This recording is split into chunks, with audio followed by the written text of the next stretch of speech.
I'm not used to doing this before noon. Welcome back to... Oh, fucking hell, we're here again. Yeah, we're here to the end of it. And we're only fourth of the way through. I love this series, but I'm starting to get sick of talking about it.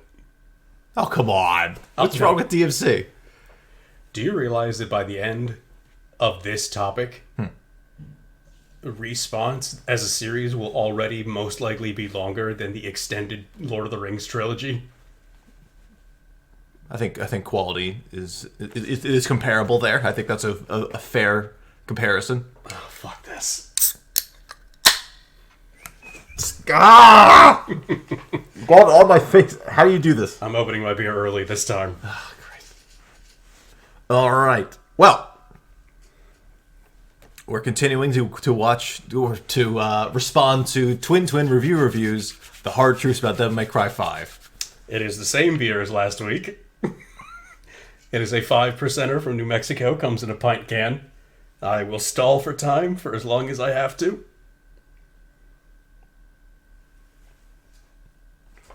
You ready? Government warning. According to the Surgeon General, women should not drink alcoholic beverages during pregnancy because of the risk of birth defects. Consumption of alcoholic beverages impairs your ability to form a coherent thought about Devil May Cry 5. Okay, stop fucking going over your history. Let's go. It's surprising that they wrote that on the side of the can, the Surgeon General. And it's amazing that you're on this side of the camera considering everything. Oh. We'll do a response to probably me at some point. Could you? Like, it's like, oh god, like, yeah, another like. Hey Austin, I got a surprise response for you today. Another like, oh boy, 20-hour video just sitting here, just like, this guy's fucking full of it. What a piece of shit. Tom Clancy was not the godfather of all video games. Like, you're fun. God, he fucking played the Outer Worlds in the only way you're not supposed to play the Outer Worlds. What a fucking asshole. Ooh, just a response to all of my terrible memes. He put the same meme out twice just by just shelving it into another meme. How many times do you use Guy Fieri before you overuse Guy Fieri? I don't know. I think you're approaching the quantum limit. Right here. All right, let's start this fucking thing. Triple D. All right. That's a winner. So we left off with him calling you Risen an unfair boss fight. Oh, should we talk about people's response to episode 2? Actually? Sure. I did get 2 comments calling me out. On what? Ooh. One on something that I'm absolutely fucking positive about, and another on something that I totally fucked up. Well, I'm sure. Now I can't remember. There's certain things I fucked up too, but continue. So the first thing was, I forget his name. I'm sorry. But it was, I think, yesterday or today.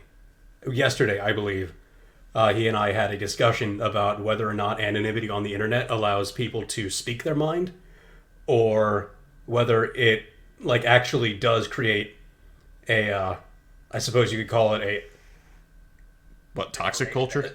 A culture of fear, where people censor themselves for fear of, him. Corey Moore. Oh, I pinned the comment because it's the best one we've had yet. He surmises, I suppose, or he puts forth the hypothesis that the Devil May Cry fan community is extremely toxic. I don't think they are. I wouldn't say extremely toxic. It's the same as every every fan base. You press the wrong buttons and you'll get the weirdos popping up that are a bit meaner than the rest. I mean, every fandom kind of has it, but is that going to stop people from giving the game low review scores? No, I don't believe so. But but the thing is, his base premise. I'm looking at it now. Was what I was trying to get across, but failing to, is I agree with the base premise is that there's going to be people that are going to feel like they're getting silenced, or at least just you bring up criticism hey, I didn't like DMC5 or the DMC franchises due to X, and people are like, how dare you?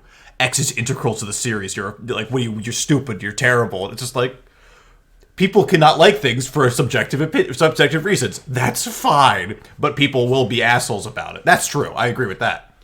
Yeah, but I don't really think that's going to influence people. In terms of people are going to be afraid. In terms of like reviews and Metacritic scores, not really. No. In terms of disagreeing on like a form or like something, maybe. And I feel as though, but at the same time, for every person that's going to be like, I don't want to, there's going to be people going to show. I'm sorry, people are going to show up and just troll and try and start an argument. But I feel earlier in the video there was a little bit of confusion because he does conflate people's fear that he calls of criticizing Devil May Cry 5 with Devil May Cry 5 itself, and saying that people were making fun of him because of his legitimate criticisms of Devil May Cry 5. Oh yeah, that's what. Yeah, he was conflating that. Was that like my legit when. The reason that we're here is that his criticisms weren't very good. You son of a bitch. I'm sorry. Every time. I gotta keep my numbers up. Every time you interrupt me. Dropping a son of a bitch. He conflates... see, now I've lost my train of thought, you bastard! Well, you were saying he conflates his criticism with being legitimate criticism, and that's why people don't like it.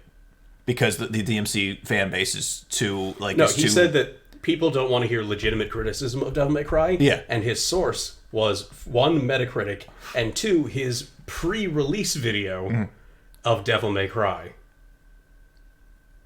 So it's not a silencing of legitimate Devil May Cry 5 criticism that he was talking about. He felt personally attacked because he reviewed the game before it came out. Well, did a preview video, yes. And it also got stranger because if you remember, his secondary evidence for why his criticism may be valid was people agreed with him, but then the reason he also was angry is people disagreed with him. Oh God, I don't even want to. And yeah, so I'm totally solid on that. This dude and I had a wonderful conversation. I think he subscribed. I don't know if he did because the last person that subscribed to us did not make it public. I hope he did. I love this guy. All right, well, if Corey Moore, and they call out Corey Moore, you're a great guy, but everyone that's anywhere listening to this is also a great person for being here, because this is a testament. This is the first time someone has tried to contradict us, and that made me extremely happy. Sorry. Oh, yeah. And the second thing that I got wrong, the second thing that someone took me to task on, and I was wrong, totally fucked up, I was talking about Capcom, and my mind started to go to just Japanese releases in general. And one guy was like, yo, Yakuza, Sega property. And I was like, you are fucking right. Yeah, Sega, yeah. Yakuza, Capcom. Can you imagine what the world would look like? I need to make a public apology. I'm going to do a whole face reveal. I'm going to get a suit and a tie. And I'm going to say, Austin did an oopsie. I'm going to start by going... I'm sorry. Okay, guys. All right, moving on. Anything else we want to cover? In terms of before getting it back into the video? I mean, I could talk about my beer. I think we've already passed that part. We haven't really covered the beer as of itself. I mean, I could talk about the taste. It's a very full-bodied flavor, but it's a pale ale, so it's light. Alcohol content is, low, but it is in a whole pint. It comes in pints. So, yeah. Oh, okay, that's the other thing I wanted to say. Reggie Lacey, I am Kaiser Kraken, so thank you for the link. I just wanted to tell you that. Oh, what was it? Oh, yeah. Yeah, he gave me the link to the website that has basically everything that I was talking about that I hadn't read or watched yet. Was that I'm super happy. That is the person who linked us to a full translation of the prequel novel. Well, and the website also has everything else translated, and I'm super happy. I did not read it. Well, no, I haven't read it yet either. I did not have the time. I have bookmarked it. I think by the next time we do one of these, I will have read it in full. If it's less than 300 pages. Yes. Well, that's another thing I probably should say. If you see the Kaiser Kraken in comments, that's me. I'm not just some weirdo pretending to be me. All right. Don't go to my channel. There's nothing there. Don't look at me. It's embarrassing. I don't want to see people. Please don't tell people this is how I live. I have like one video there that I'm like, I would say I'm proud of. The rest is just weird shit I made for the course of my life. Have you seen mine? Have you seen my channel? You want to know what the last thing I put up was? A 2-minute long shit post that, by the way, YouTube really mad at me. I mean, you did kill a lot of people to just make one meme. I don't give a fuck about that. I use copyrighted music. Yeah, Bethesda's coming down to you like a hammer. They're like, oh, guess what? You're not getting any money for this video. And I'm like, wow. I was getting money. You guys are getting paid? Todd Howard's coming out just like, I don't appreciate you reappropriating my meme song. Oh, God. All right. Sorry. I'm going to get on one small tangent. But the Terminator Resistance just fucking dropped. I'm so excited. On Steam. I'm so excited. And it reminded me that I'm going to play the entire game. Of the previous Terminator games that came out for, I believe, the Build Engine. Okay. That Bethesda released that were, I believe, some of the first games that Todd Howard ever worked on. And they're really good. Really? Well, one is really good. I wouldn't have expected there actually being a good Terminator game anywhere. They're really good. Huh. Like, well, I'm going to play Terminator Resistance first, so. Oh, please do. Well, Terminator Resistance is made by the same people who made the Rambo rail shooter. I'm so excited. I'm so excited to play this game. This is their step up. Was fucking amazing. This is their step up. They made movement. You can walk. What a fucking. It's a whole new world of dimensions. Oh my god. Feet that move. Hey, dude, I like a good rail shooter. All right. Titan Crisis is amazing. You're not wrong. I had the little light gun. Like I actually had it. Sorry, but speaking of Capcom. Sorry. Do you want to talk about TFC? No, but the fact that like all we remember. Like, Todd Howard, like, Morrowind and Oblivion are fucking such radical achievements. Of being both broken as fuck and also entertaining as all hell. And yet, all we remember him for now is... It just Todd, works. It just works. It just works. Fallout 76, Creation Club Howard. Like... Hey, guys, you want to buy memes? Like, what the I mean, mods? You want to buy memes? Dude. How long until that happens? Shit. There would be physical violence. like actual death threats levied at Todd Howard if you tried to monetize fucking memes. Could you imagine? Yeah, in like Fallout 76, there's the next player creation pack comes out, and it's just a bunch of memes you can like plant down in the ground. You get vice animals. The worst part is that you're like, no, that makes sense. That'll happen. Speaking of which, you get your Fallout 1 subscription yet? Like what? Your Fallout 1 subscription. Oh, Fallout first? Oh, well, because I was like, no, I have Fallout 1. I had to delete it to make room, actually, earlier today. I was cleaning out my hard drive. No, Fallout first. That's what it's called? That's something like that. Okay, yeah. Fallout Plus. Hey, want to talk about TMC? Yeah, sure. All right. Yeah, because I just said I'm sorry. Disney. I'm sorry, Twin Review. We're back. God, dude, we're back here. Right, no, do it. We gotta do it. I'm sorry. We're back. We're focused. Just gotta hit this rock candy thing. Holy shit! So this is like the end of the world then. Damn, this is crazy. This shit cannot wait. And they just all left for a month. Double dry hopped with Amarillo, Citra, and Galley. Ah! You will. Oh, I spilled my fucking. We have shit to do today. Yes, like talking about this. I'm sorry. I just don't want to do it. All right. We're also a little bit. Oh no, this is where we left off. Okay, sorry. I don't think he actually said anything important yet. No, he just said something incredibly stupid. Oh, rewind. Oh, Jesus Christ. I'm sorry. This shit cannot wait. And they just all left for a month. They left him alone for a month? Oh. He's saying... Do you want to talk about why that may have transpired? Oh, okay. Sorry, now I'm in. I'm fucking in. You see me? This is how in I am. I'm in now. It was just so stupid, it just kind of just ran off your brain. Like water off a duck's ass. Do you want to respond to that, since you had to watch it twice to comprehend? Well, they got beaten. And they got beaten badly. Not just beaten. Dante got beaten and got yeeted out of the arena. So he's saying that the game would be better if they had stuck around and continued to get beaten. Like, them running away and licking their wounds is the first time that's ever happened in Devil May Cry. Do you remember what happened the last time Dante got beaten? What, in 4? In 3. In 3? Okay. That's the last time Dante was, like, physically overpowered by somebody. He got stabbed, like, in a single cutscene, he got beaten by Virgil, stabbed through with Rebellion, and then the cutscene ended with him running down the side of a tower so fast that he started to catch on fire. Sometimes you just have days like that. And so, and you're the showrunner of this series. Well, this is your YouTube channel. Quality control goes through you. I just make this shit. Wait, I was quality control? Oh, shit. I don't even watch the things I make. And they got beaten so fucking bad. That Dante got bitch slapped out of the arena and then Nero nearly died. And both Lady and Triss are knocked unconscious. The fact that it only took them a month. And the only person that, for Nero to get strong enough to consider doing it again. Yeah. That's the only person. The only person that got out alive was Nero. They all got out alive. How long is physical therapy for losing a limb usually take?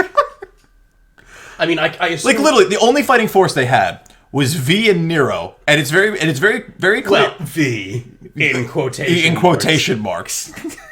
Like, yeah, one like quarter son of Sparta, and another man who is disintegrating as we speak.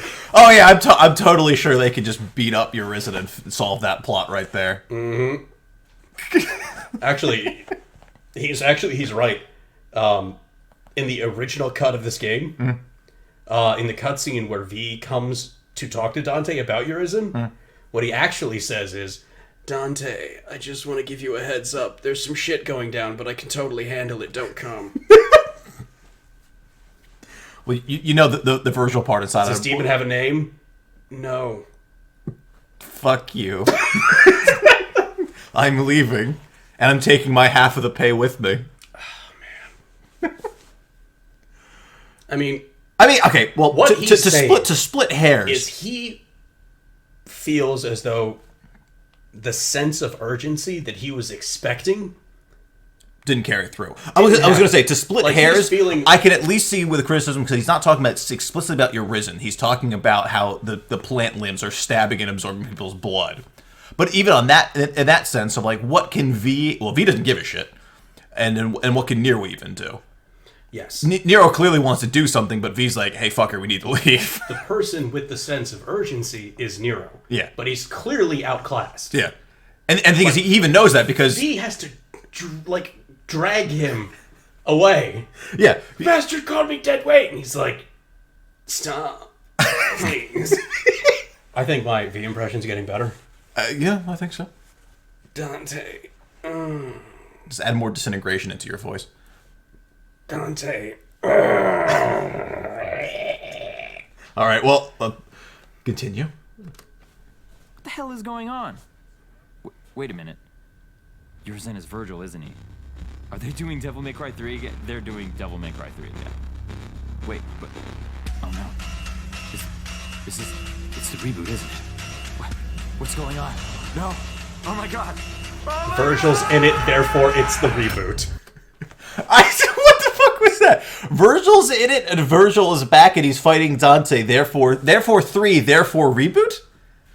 I don't see that through line. I mean, okay. This video is actually entitled "The Hard Truth About Devil May Cry 3." My descent into madness. What is he sitting in a small little cupboard with like red like linen everywhere, just like, oh my god. Pepe Sylvia. I knock on the door and I'm like, Carol! It's DMC Devil May Cry 2! Virgil's in Devil May Cry 5, Carol! But, there is no Pepe Sylvia. The thing is, he's not wrong that there's supposed to be parallels between Devil May Cry 3. Virgil is, in fact, in the reboot. This is true. But he's also not entirely wrong that there are, in fact, parallels between 5 and 3 on purpose. the whole final part of Dante going up to fight Virgil is supposed to be reminiscent of 3 in the final fight. But you want to know what's the difference between 3 and 5? Nero's there now. I think we already talked about this. That's the whole point of the final act of Devil May Cry 5. It's that the missing key of the entire of it is Nero being a good boy. Like, they just can't stop fighting. We've already seen a game where it ends badly. And we're just like, oh my god, it's gonna happen again. Like, the fact that it's similar to 3 is fucking on purpose. Yes. It's not an oversight. And it's not a lack of care. No, definitely not. It's fucking deliberate. I think I can forgive him for that, but then where does DMC come into it? Did you notice how they didn't end the same? Virgil didn't get beaten. What? I don't know. The main character of the series stepped in and made the two stop fighting. I think that's probably the thing that I said that if he watches this would probably upset him the most. What, that Nero is the focal point? is the main character. I think we're going to get to that because that definitely, at least I think we already talked about it in the video that was before this. That was his main issue, was that Nero resembles too much of Dante, and therefore bad. So let's. But I'm still trying to understand, where does DMC come into this? And first off, that's true. And wait, yeah, has he actually made a legitimate criticism of Devil May Cry 5 yet? No, criticism. Okay, if we also look at what he says, including visuals, he's drawing the connection between 5 and DMC because they have similar moves and similar final fights with the double ganger and everything else. Yes, the doppelganger is an homage to the reboot, but it's not bad because of that. No, it's an improvement. It's taking good ideas that existed in the reboot and being like, we're going to use them. It's what's known as fan service. Possibly. That one doesn't fall under fan service too much because most fans, as you know, aren't a big fan of the reboot. But it exists in the middle ground. A couple. Oh, I know there are. And Itsuno was like, Devil May Cry 5, like Devil May Cry as a whole. He likes it a lot. It's gonna get some love. Everything. Mm-hmm. Oh yeah. Not in a million years.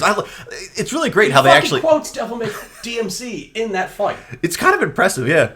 And the thing is, he makes it work. And before we continue, I want to say, I don't like DMC, the reboot, but it isn't all terrible. No, it's not. There's good ideas in there. It's not an abortion. No.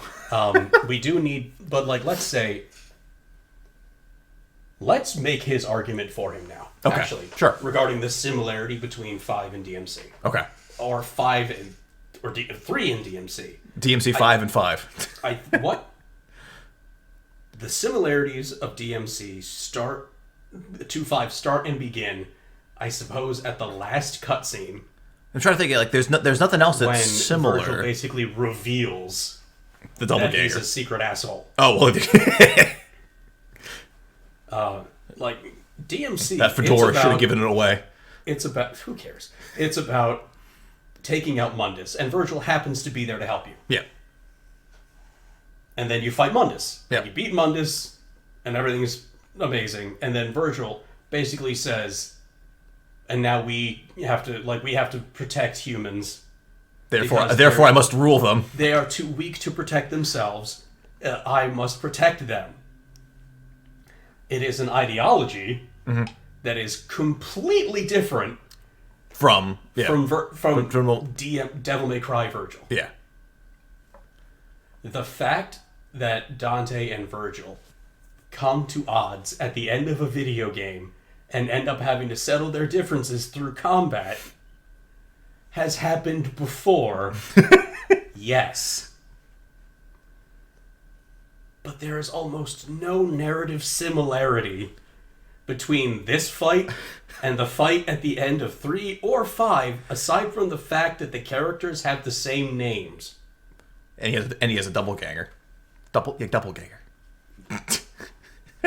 Okay, yes. But as you said, narratively, nothing. Well, between DMC and DMC 5. With 3, there's obviously similarities on purpose that are supposed to homage and invoke the feelings of 3.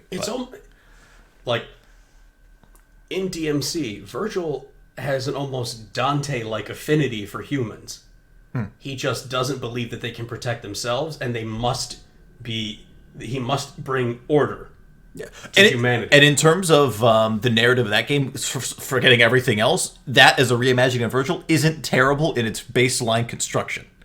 And Dante is like, dude, I just want to live my life. I don't want anything to do with any of this stupid nonsense. I'm going to do my own thing. Yeah. Which is far more Virgil-like.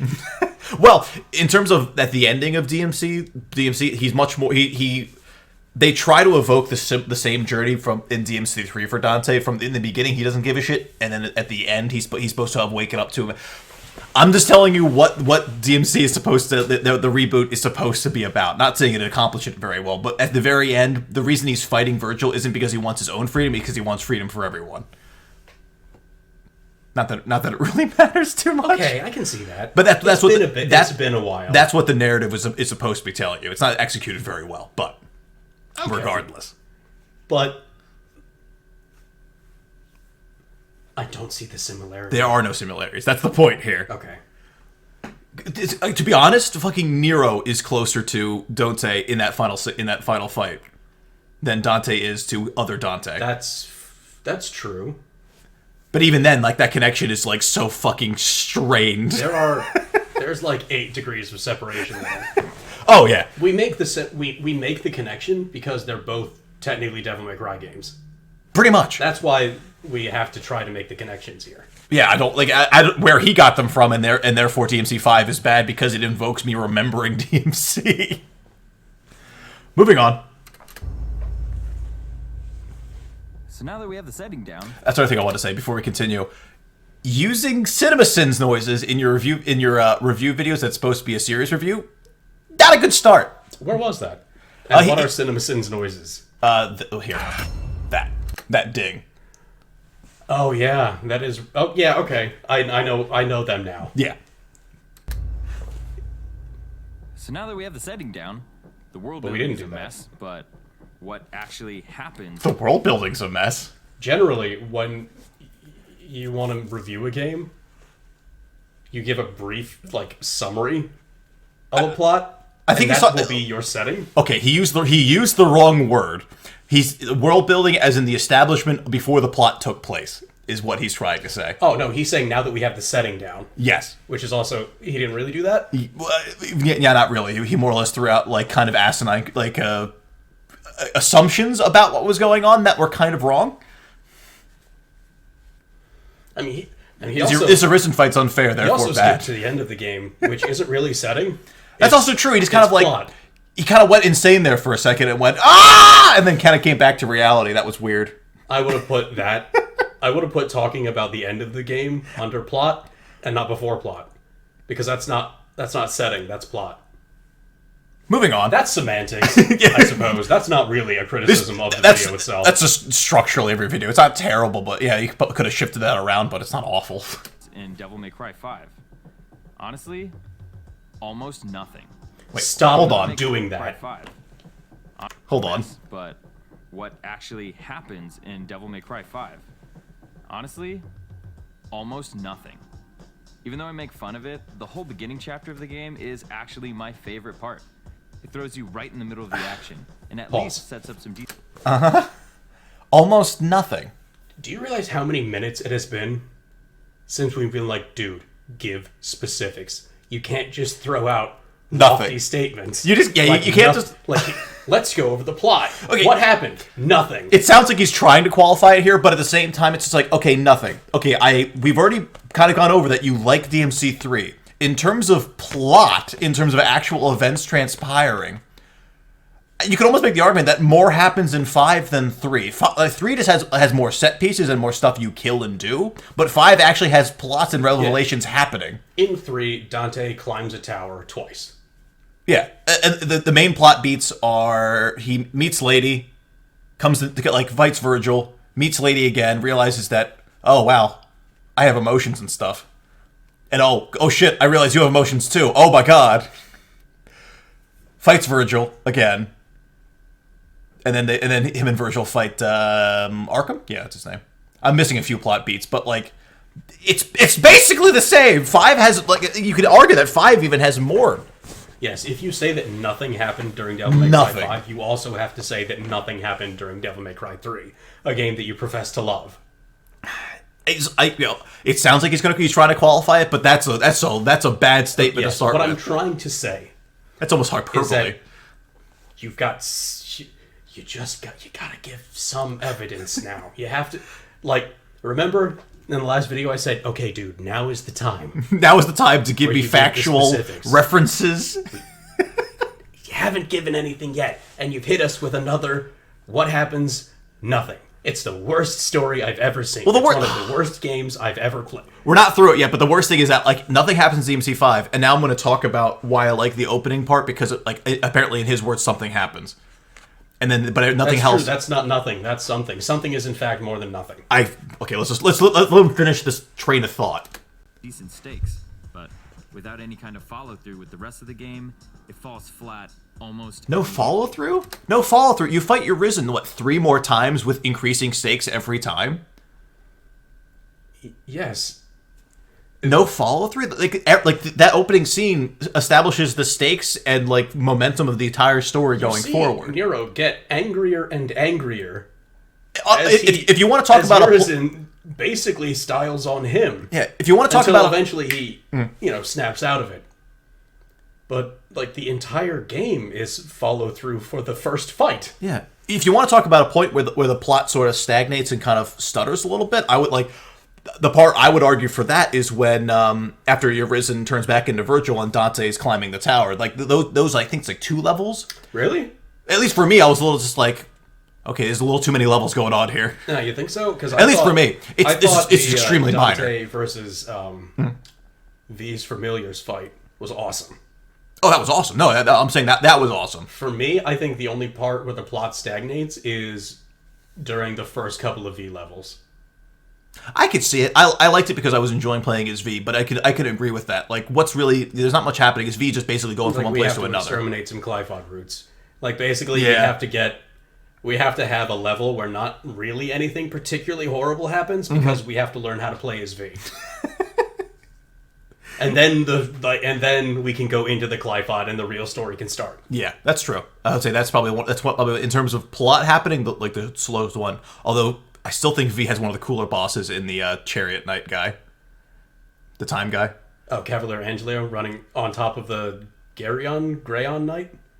I can't remember. I'm terrible at names, but yes, the horse, the Quicksilver horse. Yes, fucking sick. That was fucking cool. But continue. Oh, I'm sorry. We're back. Which kind of sucks. Taking out Dante, Trish, and Lady I'm sorry, and pause. Rebellion. He then said, nothing happens, but this first part is good, but then they never follow up on it, and so it sucks. Okay, now is the time where you have to give some specifics. Or because literally this is what I said last time. Unless you give us something, like a specific moment or some evidence for your claim, all we can do is say no. Okay, he sounds like he's qualified because he's like, Lady, Trish, and Dante get knocked out, and then he's going somewhere.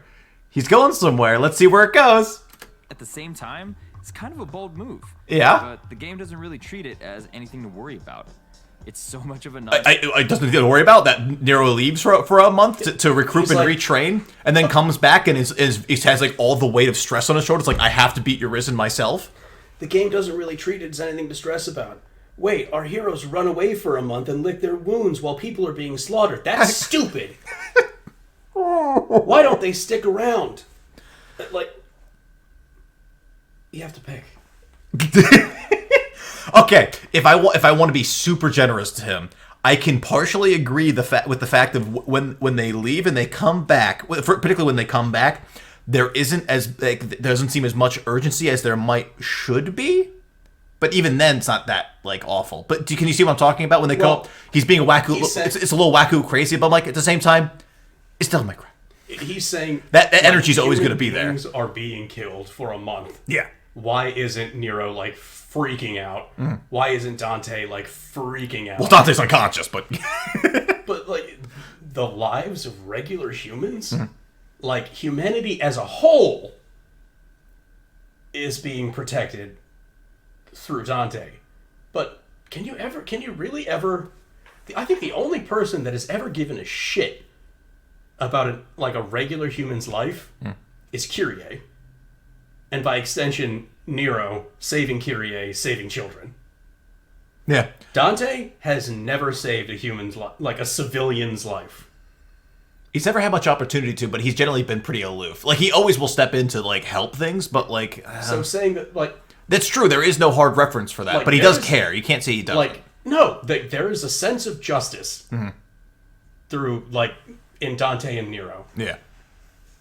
But, like, how dare you leave when there's a human being being killed in this cutscene? I can see it, it's there! Like... We also can show you the clip where Nero tries to go back and V's like, no, fucker, we need to leave. Like... Holds his cane out in front of him and everything. V's doing... or Urizen's doing bad shit. Like, where's the urgency? Where's, like, the sense of power and justice? I wanna fix things. Like, I feel like he's kind of, like, processing the emotion of helplessness that you're supposed to get in a, like, saying that, like, oh, like, Nero and I don't need to get better. The game is bad. Oh.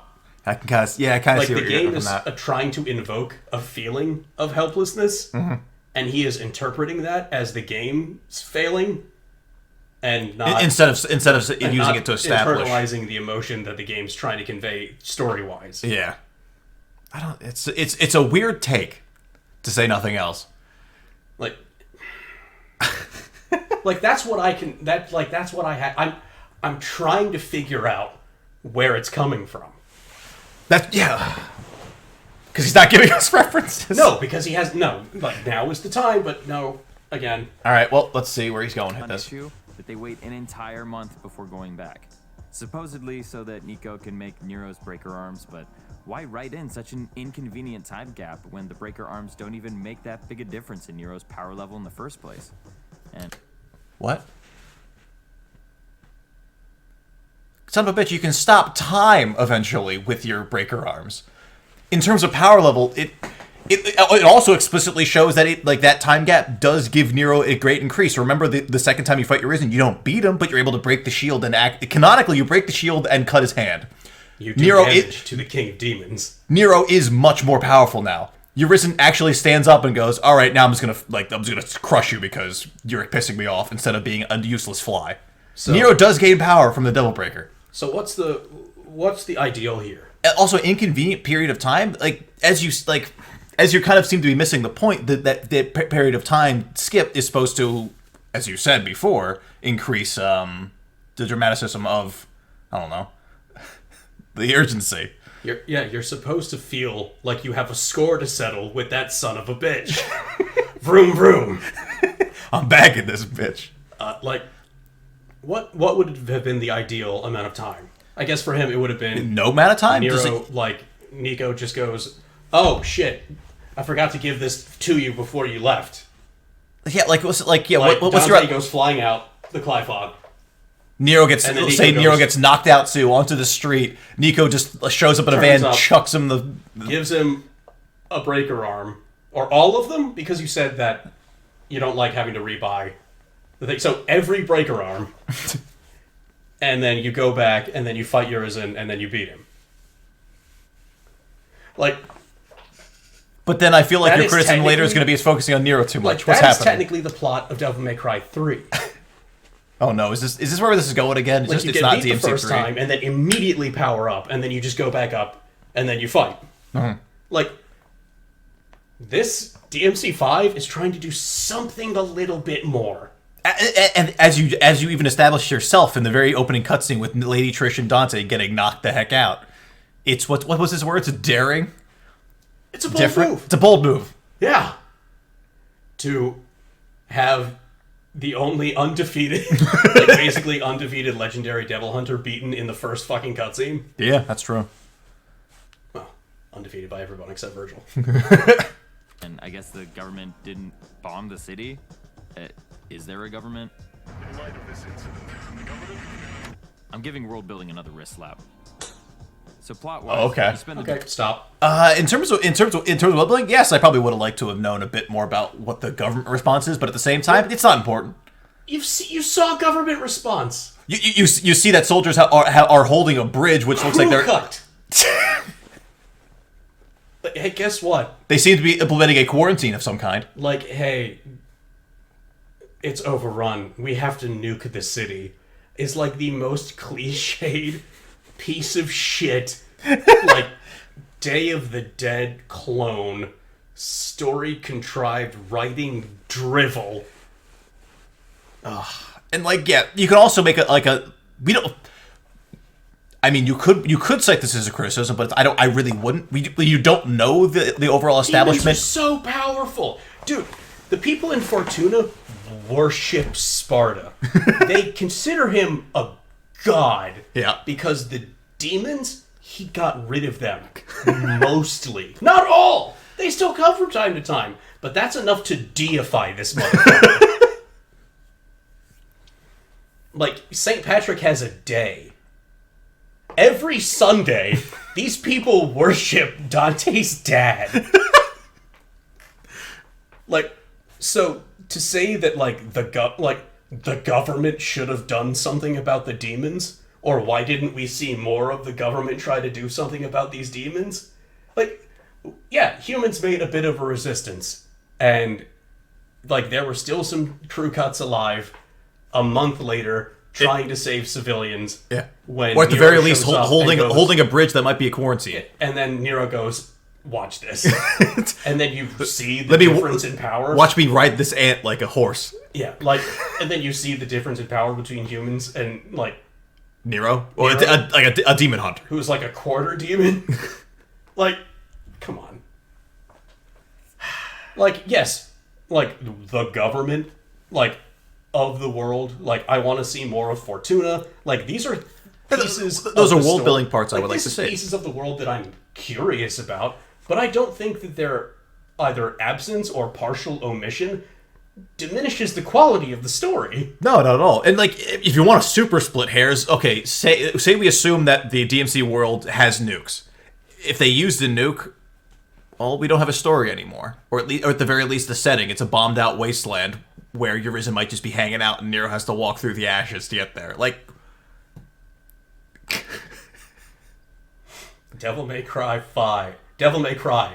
Modern Warfare. can you imagine? Yeah, like they're driving the van in. And then you're like, oh my god! This nuke goes off, the van spins out, Nero's like... Goes into first person and Nero falls out of it, and then some rubble's coming, but it just like barely misses him. he gets up, stumbles around. And then like the Saving Private Ryan like ear noise goes on. He's like, oh! And then Nico's like holding her arm, like, oh, my arm. And then Dante comes up and starts dragging him out, like, get on your feet, motherfucker! RPG! Like, okay, he's not going that far, but that was a fun joke to make. Alright, let's go. Beginning levels, putzing around, no rush.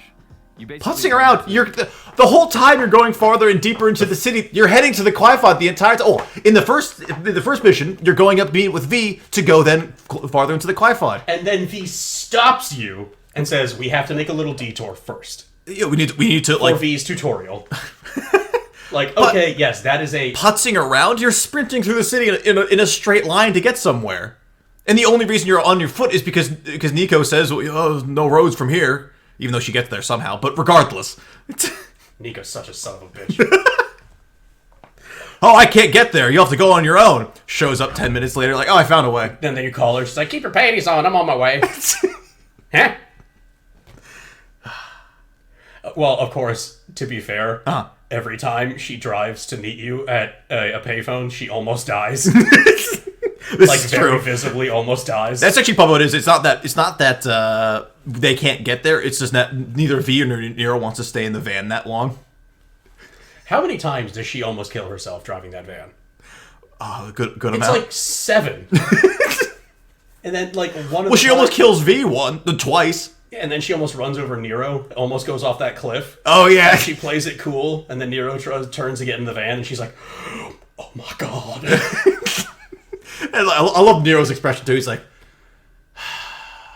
Yeah, when she finally, like, lets it slip to the audience, and she has no idea what the fuck she's doing. He's like, ah, right on time. She's like, yeah, I want... All right. Putzing around, you say? The bosses on occasion, 2 of which happen to have Lady and Trish inside for lulz, I guess. Sometimes. Okay. I feel like If I had to agree with you, gun to my head, I would say, okay, yeah, maybe it wasn't established that much about why they were turned into demons, but at the same time, it's just like, okay, it was two people that actually stood a relatively good fight against Urizen, like, fuck it, I'll make you into demons, you'll be good servants. it characterizes Urizen. A little bit, yeah. Like, if you could say the criticism is that being turned into demons is most of the actual actions that these two characters take in the story, I agree with that, because I like them to do more. But them just showing up to be demons for dope as lulz? hell. You are a son of a bitch. I'm sorry, but Would it have been dope as hell if, like, Trish or Lady had each had a level to go exterminate a Clifod Ruth of their own? Yeah. It would have been cool. But, like, they're not insignificant to the story because they don't take specific actions. Like, also just for the lulz? like Trish has a very important conversation with V. And Lady has a very important conversation with Nero. Oh, yeah. They are fucking integral to the story. I would like them to do more, yeah, but, like, once again, there's also to remember the end of the Sons of Sparta arc, so their role in it is going to be relatively diminished, since they're not that important to that overall arc. Kind of, you can make arguments otherwise, but still! But again... No, it's just for the lulz, Austin. But again, his criticism is... Are you noticing this? His criticism is there's no urgency here. There's no urgency. He doesn't feel a sense of urgency from the game. When the entire plot is you trying to get back up there to fight Urizen, it's a little strange. Like, he just seems to be missing those story cues. I don't know. Continuing on. You're V, sometimes you're Nero, sometimes you're Dante, sometimes you're supposed to be fighting a quipod route or walking through a graveyard. It doesn't really feel like you're supposed to be anywhere, which kind of makes it hard to tell if your adventure is successful at any given point. They establish the objective in every single level. Either you're going to fight, like, to take out a Clifod route, or you're going farther into the city, or you're heading towards, I guess the only one that's a little arbitrary is when you wake up as Dante, and then you go, and then you just start heading in a direction, which then leads you into the house, which revealed to be that's the reason you're going that way. Yeah. Dante knew where he wanted to go. Yeah. But it's something about his mother. Which means he didn't tell you. That's super Dante! That's actually a good point. Dante's like, I need to go see my mom. Do you really think he would say that to anyone, including the audience? That's a good Like, are you point. fucking serious? Literally, if anyone explicitly asks, like, I'm going to get pizza. I'm hungry. No, if anyone explicitly asks him, he's like, well, that's a lovely story, but I gotta jet. I gotta go. Which is what he does in this game! Like... Remember the time that he got once he beat Cavalier Angelo and then got Trish out, and he's like, "Hey Trish, you doing okay? Good." Out of the quarters, V's catching up. He's like, "Gotta go." Yeah, I think again what he's saying is a lack of a sense of urgency because in this game there's really only one goal. Beat Urizen. It's beat Urizen. Yeah. Like there are no which then morphs with a slight plot twist. Yeah. There are no like checkpoint objectives. Like in order to defeat Urizen first, we must strengthen the sword of Sparta. So we have to go to Bangladesh and get the 7 monkey crystals and like slot them in like materia. Like there's no yes, with this now we can do it. We're just going there. Like we're as strong as we're ever gonna be. We just have to give it a shot. And they're just making their way there. Yeah. And they're interacting with each other. And like little tiny bits of characterization are happening as these characters talk or avoid talking to each other. Mm-hmm. And eventually they get to the Clifod route and climb it. Like that's why he says like not really much happens in this game. Because technically the goal of the game never changes. Yeah, until the very end where it just alters slightly. Just a name change almost. This is a game that's more about the journey than the destination. Mm-hmm. And he don't like that. I guess not. Like it's a strange. He he made an assumption. There needs to be little destinations going along, and let's say, okay, let's give like what could be considered a like primary objective of V, aside from defeat Urizen. It's give Sparta to Nero, right? Well, it's all to beat Urizen. Yeah. The whole plot is the whole plot. Everything he does revolves around that for the most part, And with slight then when he characterization. finds Sparta, he also finds Dante. Yeah. So he just gives Dante Sparta. We don't need to give it to Nero. Then mission objective changes to we just get to Urizen. Yeah. I need to get to Urizen before he dies. Yep. Nero just goes, I need to get to Urizen. V's like, let's exterminate some Clifar. Like, here's the thing.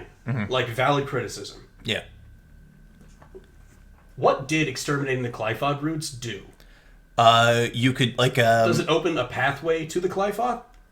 as Or was it like just from my these- from my understanding, it removes sources of blood, so it might be weakening your risen. See that? Okay, that makes a lot of sense. Because like the Quifod roots are the things that are sucking up the blood, so that's the best you can get out of it. Yeah, and the thing is, like, that makes sense to me. Like, it's not like demons explicitly protecting them, said. so they're unless I'm- obviously important. Yeah, unless I'm and forgetting. then so those are your like first couple of boss fights. Yeah. Cool. Like, that's not really putzing around. That doesn't feel meandering to me. That's like everything happens for a purpose. As I'm saying, The only level that doesn't start out with a specific purpose is the one where V gets thrown down into the basement and he's like, wait, where am I? Oh, that I need to get my bearings. And then he gets his bearings and then he helps Nero defeat Gilgamesh? Yes. And then they're like, okay, now we're ready. Let's go to the Clifod. Yeah. It's not really meandering. Like, See, like, if when you established your setting, if you had just given a brief rundown of the plot before going into the plot in general, I think that's why he omitted it. yeah, because like if you really try to break it down by pieces, you start realizing like, oh, my criticism doesn't really hold up here. Like, there's not really much like meandering here. But again, that's where's my sense of urgency. He's not getting a sense of urgency from the game, which I feel is a subjective criticism rather than objective. It's a bit more subjective than not. Because, yeah, I got it. Yeah. Like, I don't. like when you had to run away. It's basically what it feels like is he played it, got his hot take, and then just stuck with it instead of doing more research and seeing, is my take valid? What valid criticisms can I get out of this? Instead of, here's what I don't like, and I'm gonna mold an argument around that. I am switching from beer to iced tea because it's like, what, noon?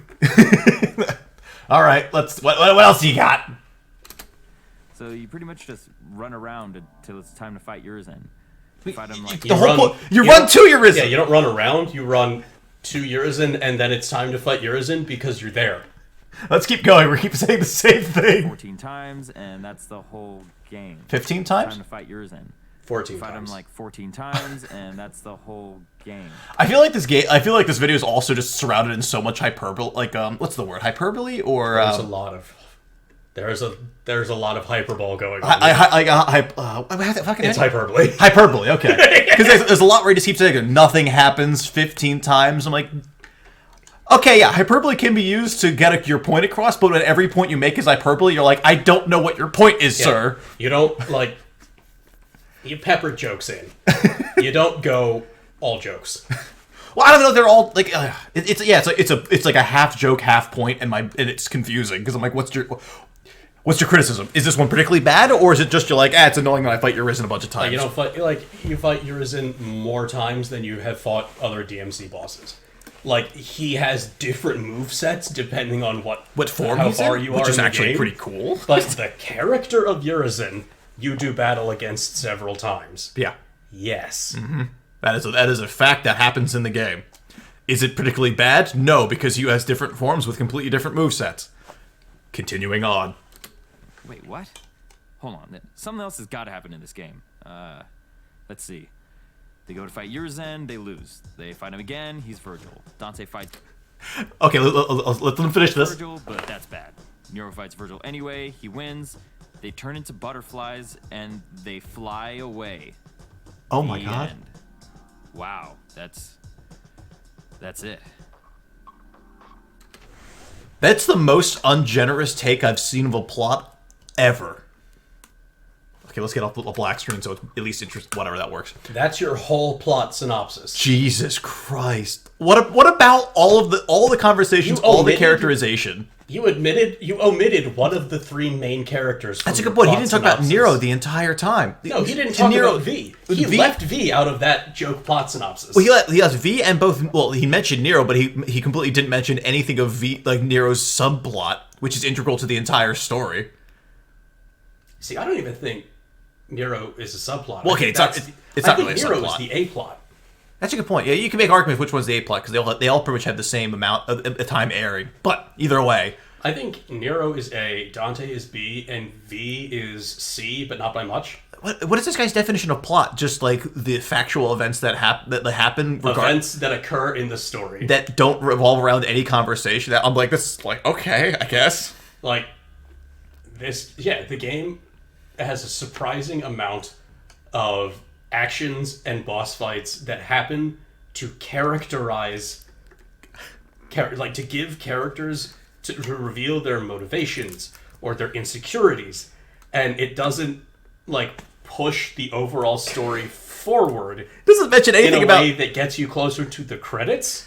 It doesn't mention anything but it about gets you closer to understanding the plot. Motherfucker, what about Sin Devil Trigger? What about like the entire conversation V has with Trish? What about the all the conversations V's have with Nero? You said you liked Dante's relationship with his mother. You wanted the medals back in the game. Dante literally goes back to their house. The first thing he does when he wakes up, he realizes, like, I don't think I can stop Virgil this time. Like, I need something. He takes Sparta, he takes a memento of his father, and then he goes to the site of the only remaining picture of his mother, and then goes, this might kill me. Why did my father leave me rebellion? Why did my father leave me? I never would have guessed. And then he takes the plunge and literally stabs himself with rebellion in order... In the same place where... Once again, a nice narrative like mirroring the same place where Virgil cut himself up and made himself less of everything. Dante formed himself into being a greater man. I'm sorry, dude. The only way that your plot synopsis works is if you skipped the cutscenes. That's a good point. Every cutscene just mash skip. And you're like, man, this doesn't make any sense. I'm like, I was gonna make that joke a while ago, but I was like, where's he going with this? But guess what? We're at chapter 3 characters.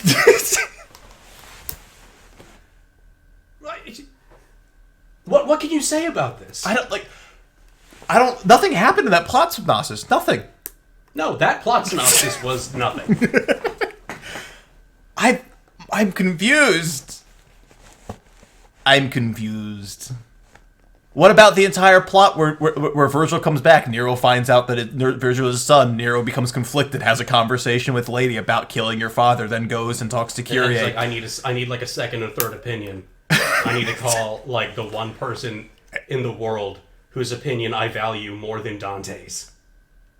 And then he does. And then he embraces his family, even though... And then she gives him... That's not the plot, Austin. Yes, it is! That's the plot! No, that's not the plot. The plot is that they ran around and they beat up Urizen, who was Virgil, and that's it. Like, what I'm getting is like... And then they turn into butterflies. Like, Nero has a call with Kyrie, and they're talking. And Nero's like having a heart-to-heart with the person that he loves the most in the world. And this dude's like sitting there, PS4 controller in hand, going, where's Dante in all this? I just want to play as Dante. Man, Hideki Kamiya. Man, this seems a lot like DMC. Yeah, Hideki Kamiya, man, he made a great DMC game. I really hope that indie studio of his really takes off. Who's this Kyrie? It seems a lot like Cat. Really, I thought you were going to bust my balls for the indie studio thing. Oh, God. Oh, God. Hideki Kamiya's plucky little indie studio, Platinum Games. Oh, my God. I told you to turn that shit off. I'm sorry. I'll play you later, Solitaire. Did your phone just remind you to play Solitaire? Yep. I love you, man, but that's really sad. I keep forgetting to turn it off. All right, let's get on to characters. It's not as sad as my phone. You excited to talk about characters? How? How can there be characters? You just gave us the whole plot synopsis, and there were only 3. In earnest, I couldn't recognize anyone. Oh. All the characters look amazing. Yeah, I couldn't characters recognize are me easily from the best the I've ever previous games seen, either. but the heart and soul of these characters is not there. Ugh, okay, here we go. Besides Trish and Lady, really, this game doesn't fuck anyone as hard as it does Lady. Nero comes out. Okay, we want to talk about that real quick? He might be giving specifics now. I'm happy, but okay, let's... We're 16 minutes and 6 seconds in, and we're about to get to a specific. I wouldn't say, like, it shafts Lady, but in terms of, yeah, she's sidelined because the plot doesn't really revolve around her. No, but she still chimes in with an epic fucking, like, line of, like, no matter, like, how much he deserves it, you will never forgive yourself for killing your father. That is more, like, that is more meaningful interaction than all of Dante for this game until the very end. That's true, yeah, because Dante avoids any Dante meaningful just conversation. Turtles, he doesn't want to deal with it. And Lady's like, no, we gotta talk about this. Like, I know it's not really my place to talk to you. Like, we don't really know each other that well. But, like, if you kill your father, you will never forgive yourself. Shafted. Fucked. She doesn't do anything. Pointless. Completely pointless. Alright.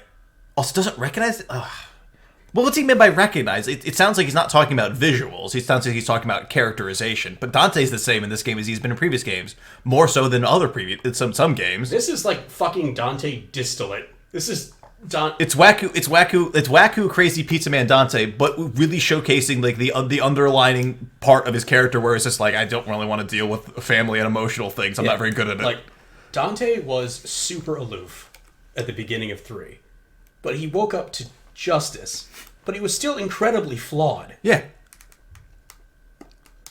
Like, if Dante was truly like an open character who was in tune with his emotions and confident with the way he was and where he was in life, you know what he would have done in 4?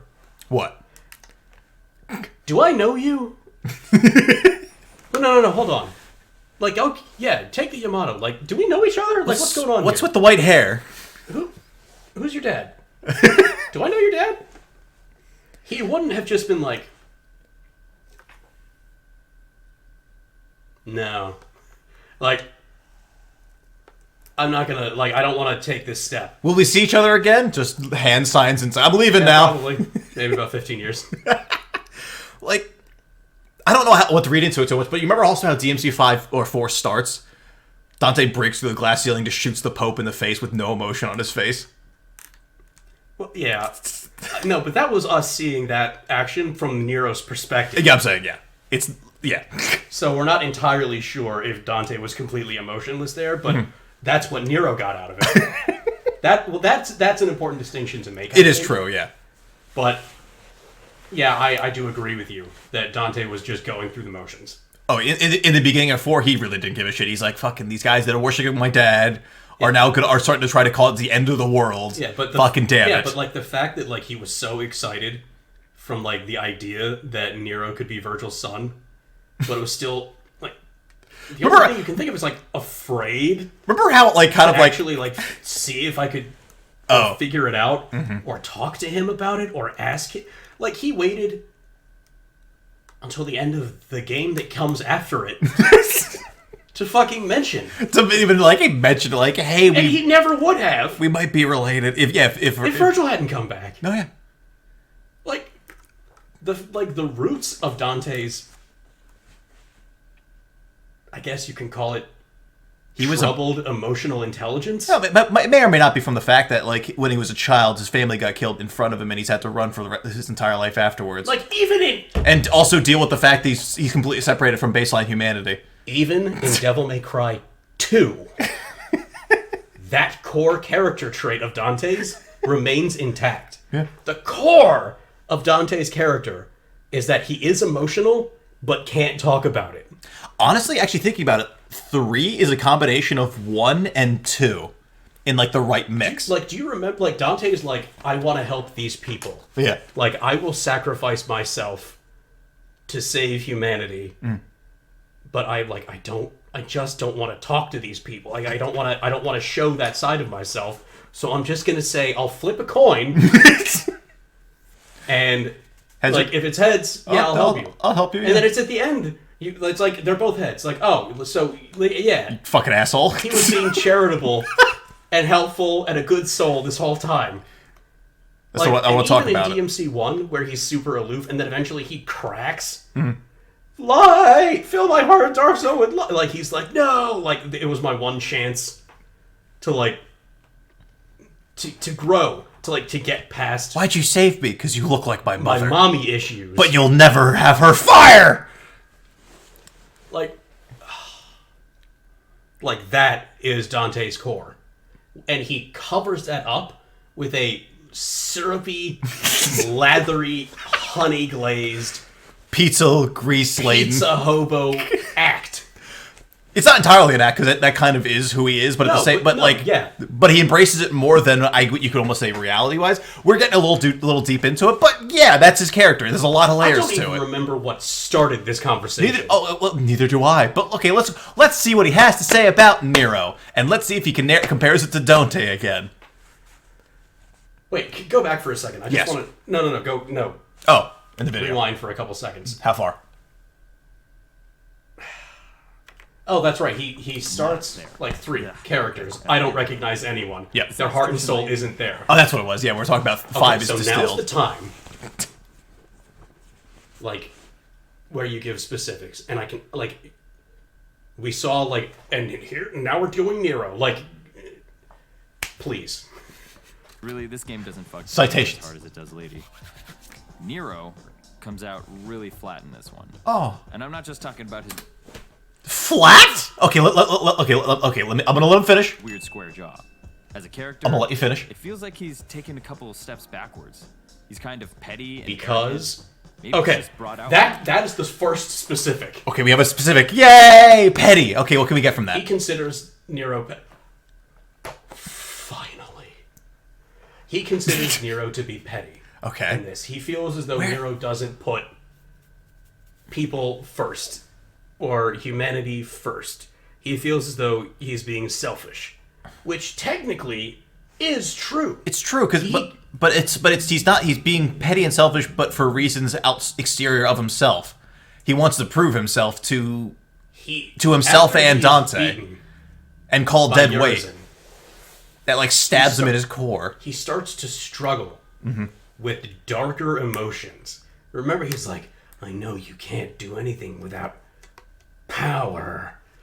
He starts quoting Virgil. Do we want to just listen to Devil Trigger? I think that'll answer this for you. The deep night surrounds my soul as a hunter within taking control. Okay. Gotta let it out.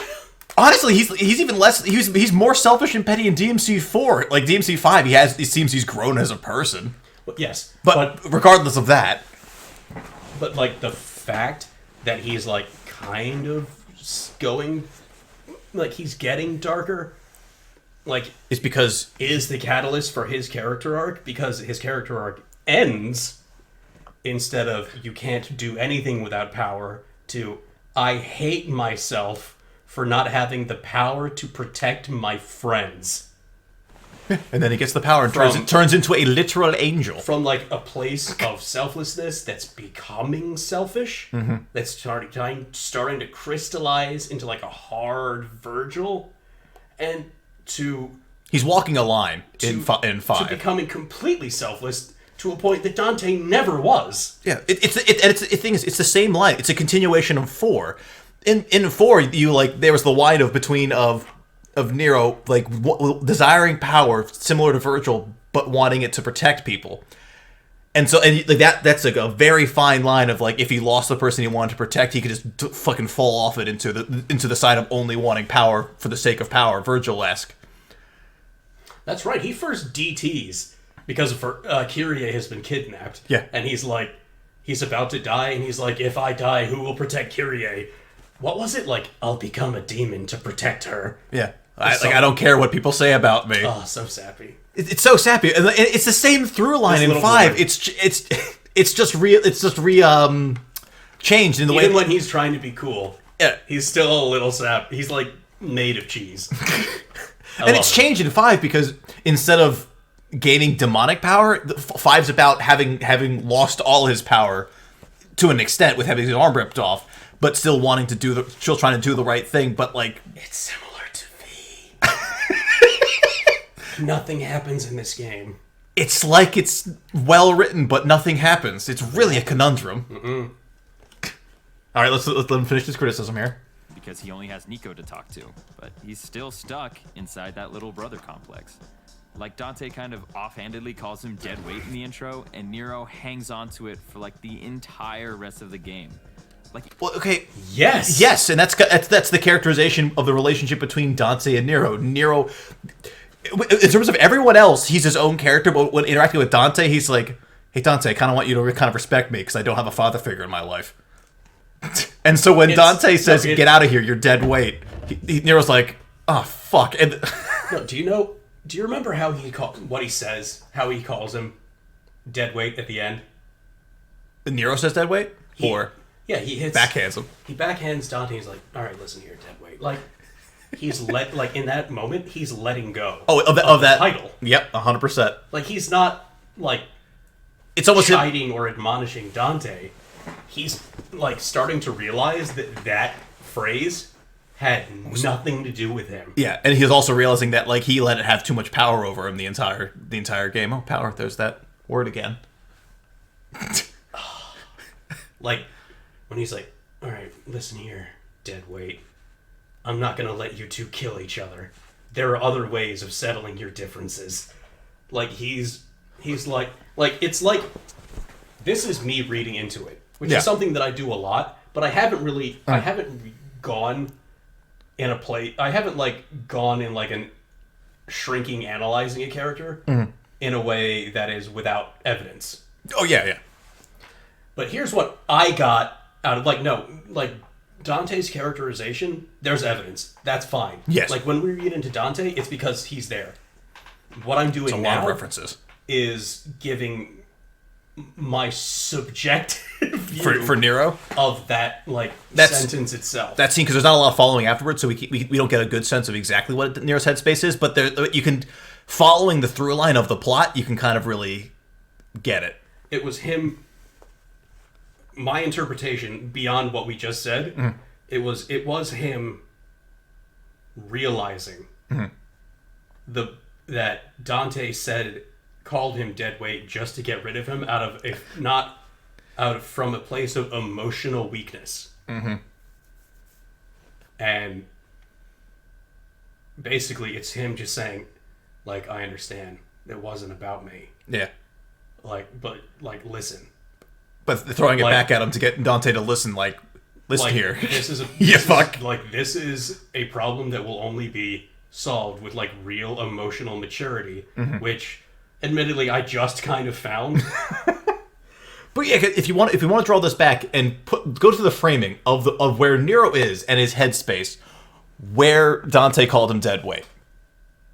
So, a little bit before, his arm that he used, his sole source of power to protect the ones he loved, got ripped off and stolen by a demon, which also contained the one thing that Dante had entrusted to him. So Nero's already standing here in this situation, like, oh shit, like Dante's probably extremely disappointed in me. I lost the one thing that Dante seemed to actually give a shit about. Yeah, but And then he's going there. Dante didn't even mention it. wasn't even talking about the arm. No. He wanted to get him out of the fight because he didn't want to have to tell them that Virgil was his dad. I know, but- That's what Dante was really afraid of. I know, but I'm saying in terms of how Nero taking the dead weight. Sorry. Oh yeah. I interrupted you this time. Oh, you son of a bitch. In terms of Nero taking dead weight as so painfully as he did, it's lost his arm, lost Yamato, lost his power, and is going there like, I need to prove to Dante that I'm still worth keeping around. And he gets in there, loses the fight terribly, and Dante's like, "Get out of here! You're you're dead weight." And Nero's just like, "Fuck." Fucking call me dead weight. He's literally he's hanging on by an emotional strand, and dead weight's just etched in his brain like fuck. And is at the end of the game where he realizes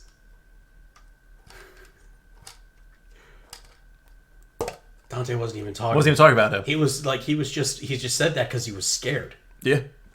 Hey Nero, don't be here. God, this fucking story is so good.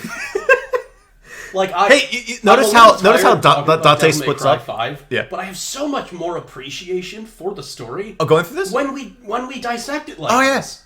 Like, it really takes a really bad hot take to really show how much you give a shit about I'm stuff. talking about, like, a lot of these hypotheses that I've made about the game and then, like, quantified as we're talking. Yeah.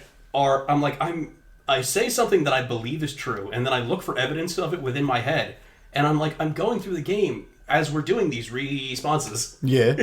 And I'm like, yeah, this game's fucking awesome. Yeah. There's references and counter references for a lot of the points that we're bringing There's up. real depth here. Continuing on. Continue, Mr. Twin Twin. Even in the final confrontation, Nero throws that line back at him for like the 4th time. Dante probably doesn't even remember. He's like, what the fuck is Nero talking about? Yeah, we just talked. We don't have to talk. We just talked about that. Dante doesn't even remember. He might not remember it, but when he says dead weight, he probably was like, "Oh, okay." Well, okay. Now this is me reading into it. Like, this is no a read evidence in of this. Uh-huh. But I feel as though once Dante said that, he immediately regretted it. Oh, I think I would assume that. And like, you notice how like when Nero, like, that's a good point. Nero's like, "What? Are you gonna call me dead weight again?" What is Dante? He doesn't address it. He just goes like, "We can't. No, I'm sorry, we can't talk about this." That's a good question. What does Dante say in response to that? Dead weight again? No thanks. Let me guess. I'm dead weight? I'll show you. Damn, I don't remember what Dante. Actually, I'm gonna look it up You know later. what Dante says? What does he say? Basically nothing. I think he says nothing. I think he runs tries away. He tries to avoid. Again. He tries to avoid that conversation. He's like, "Oh, I shouldn't have said that." He made a mistake, and he doesn't know how to apologize for it because he's never done that before. And at the same time, he's also probably like, I can't get bogged down in a conversation with Nero, one that might want him to tag along even more when I want him gone. That's a good point. He's like, I don't want to apologize now because this might just be better to have him leave. More fuel for him to get out of here. It's amazing. He didn't show any plot, like significant plot, during the plot synopsis, but is showing plot. He should have just put characters and plot together because now he's separated them in a weird arbitrary line of that I'm only going to talk about plot that's completely separate of characters when the entire plot is character driven.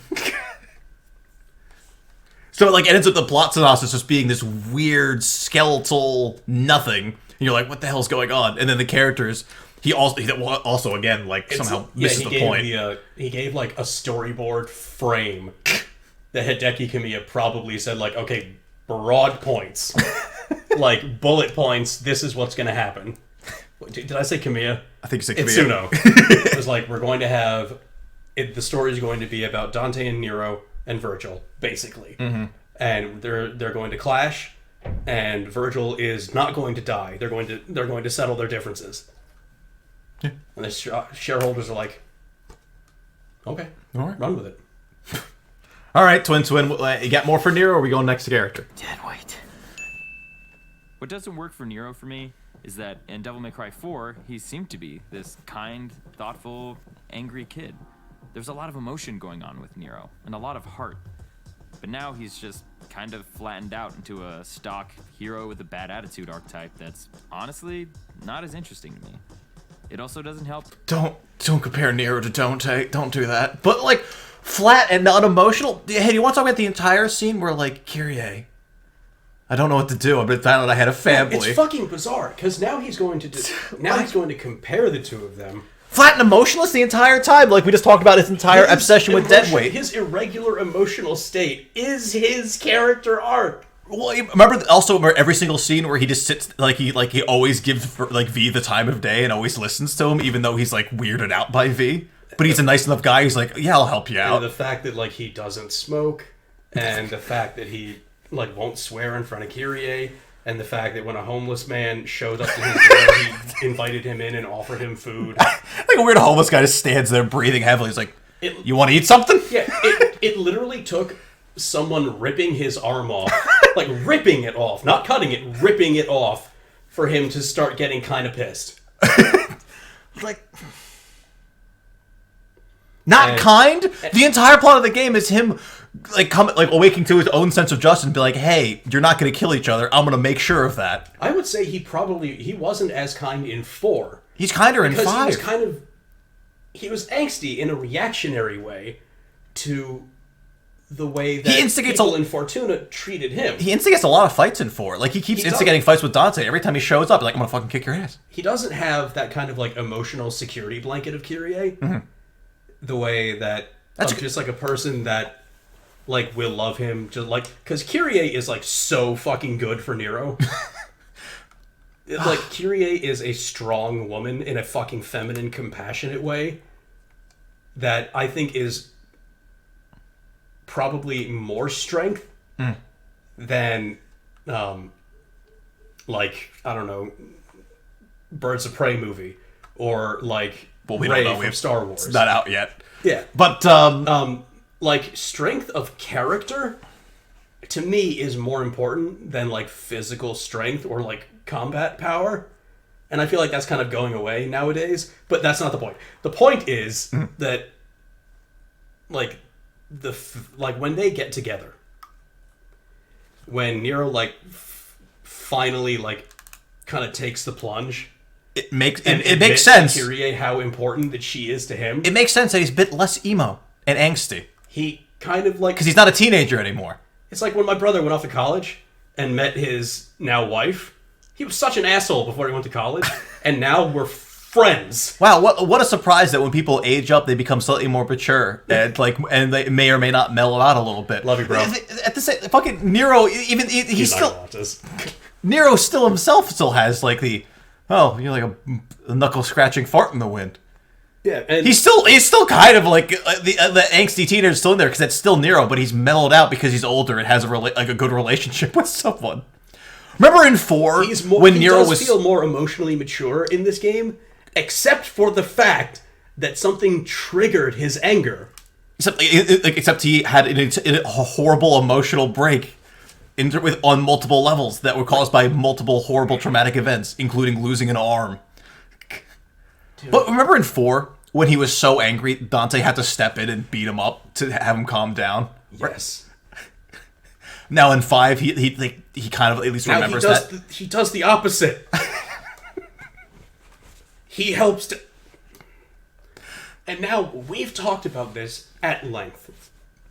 And now, he's going to, with his assumption, his subjective criticism... Which so far has not backed it up.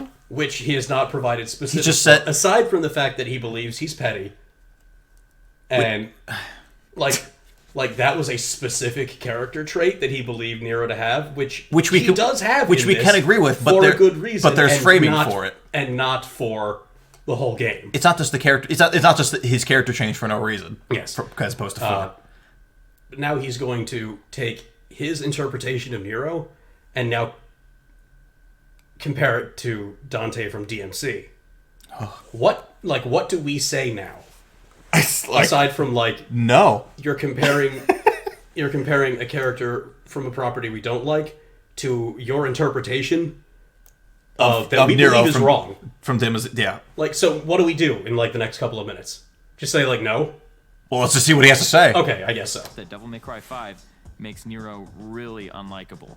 Unlikable. Innocents and bystanders are getting harpooned. Well, I mean, he's not Dante. He's not Dante, but honestly, 5 is what sold. I liked Nero in 4, but in 5, Nero is my favorite character because okay, we've already talked about it, but cliff notes: he has an extreme strength of character by the end of the game that's fucking unrivaled, and it's amazing.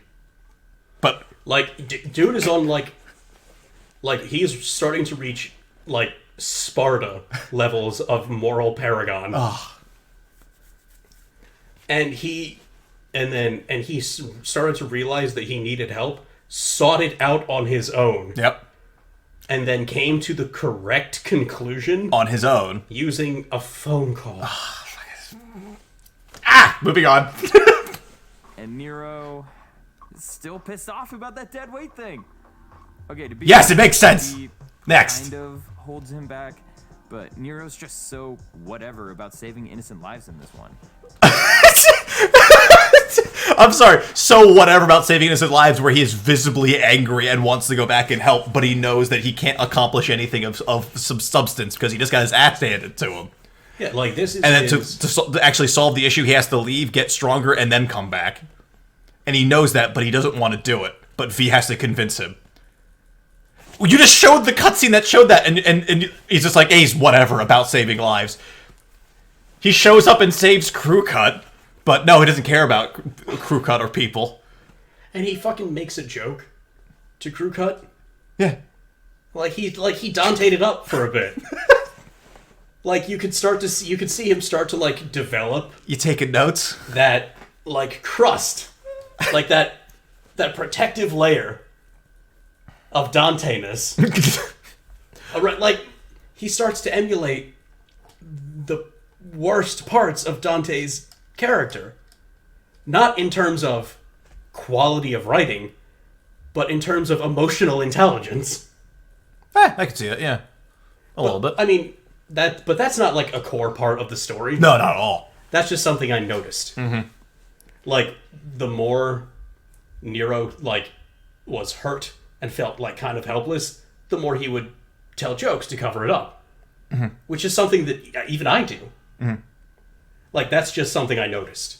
But that doesn't really matter in the grand scheme of things, because whenever he's talking to Dante, he just kind of lets it all hang out. Yeah, he's like, what? You called me dead weight, and that hurt a lot. It's funny. Yeah, that's a good point. Every time Nero and Dante are in the same room in this game, Nero is like always like trying the hardest he can to start a conversation with Dante, and Dante's just like, "I'm gonna let you talk, and then I'm gonna leave." That difference is why Nero wins the day. Yeah, yeah. It's that's why he's the key to the entire plot. The true difference between Nero and Dante in this story. All right, what else you got to say about my boy Nero? He makes fun of wounded soldiers. You look like you need a hug. That's something I just covered. He tramples through the dried husks of men, women, and children. Only if you make him. Yeah, he didn't do that. You just did that. You did that, you son of a bitch. You monster. What's it gonna change? There could have been red orbs in there. That's true. But like, what's it gonna change? They're already dead. Nero knows that. He's gonna be like, canonically wise, he's gonna do his best to avoid running into them. But like, if he runs into them, he'll be like, ah, fuck. But like, what's he gonna stop? He's just gonna break down and cry and not do anything. He's like, no, to stop more of this, I need to go and kill Urizen. Yeah, this is him. Peak darkness, basically. Yeah, that's true. Like, he sees this, and all it does is just drive him a little bit darker. Yeah. To the point where he starts fucking quoting Virgil. It's like... Children. He doesn't care if sorry, Dante's alive hold or on. dead. You interrupted me with him this time. I'm sorry. You're a son of a bitch. It's like in fucking JoJo. Mm-hmm. When Giorno starts dropping mudas. Yeah.